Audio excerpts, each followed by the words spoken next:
30 பேர் இறந்திருக்காங்கன்னு சொல்றாங்க. அதுல 6 பேர் இறந்திருக்கிறது சில்ட்ரன்ஸ். எங்க கட்சி கூட்டத்துல பசங்களுக்கு என்னங்க வேலை?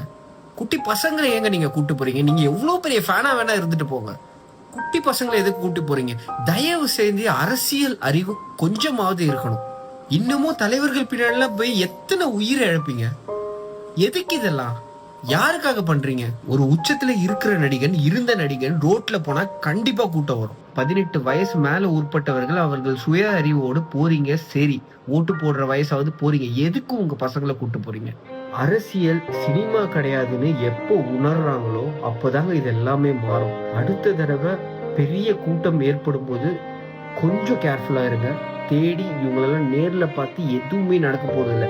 அது எந்த கட்சியோட தலைவராக இருந்தாலும் சரி, எதுவா இருந்தாலும் சரி, நம்ம குடும்பம், நம்ம ஃபேமிலி ரொம்ப முக்கியம். ரீசெண்டா கரூர்ல நடந்திருக்கக்கூடிய சம்பவம் தான் இப்ப தமிழ்நாடு முழுக்க மிகப்பெரிய அதிர்வலைகளையும் மக்கள் மத்தியில அதிர்ச்சியையும் ஏற்படுத்தியிருக்கு.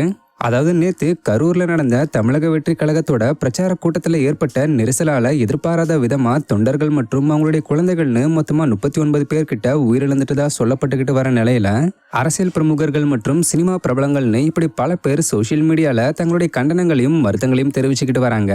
இந்த நிலையில ஜேர்னலிஸ்ட் லோகேஷ் பாலச்சந்திரன்றவர் கரூர் சம்பவத்தை பத்தி பேசியிருக்கக்கூடிய இந்த ஒரு வீடியோ பலராலையும் ஷேர் பண்ணப்பட்டு ரீபோஸ்ட் பண்ணப்பட்டு வைரல் ஆகிக்கிட்டு வருது. அந்த வகையில ஆக்ட்ரஸ் த்ரிஷாவும் இந்த வீடியோவை ரீபோஸ்ட் பண்ணியிருக்காங்க. மேலும் இப்ப இந்த சம்பவத்தை சுத்தி பலவிதமான விசாரணைகள் நடத்தப்பட்டுக்கிட்டு வருதுன்றது குறிப்பிடத்தக்க விஷயம். சோ இந்த சம்பவத்தை பத்தி நீங்க என்ன நினைக்கிறீங்கன்ற உங்களுடைய கருத்துக்களை மறக்காம கமெண்ட்ல சொல்லுங்க.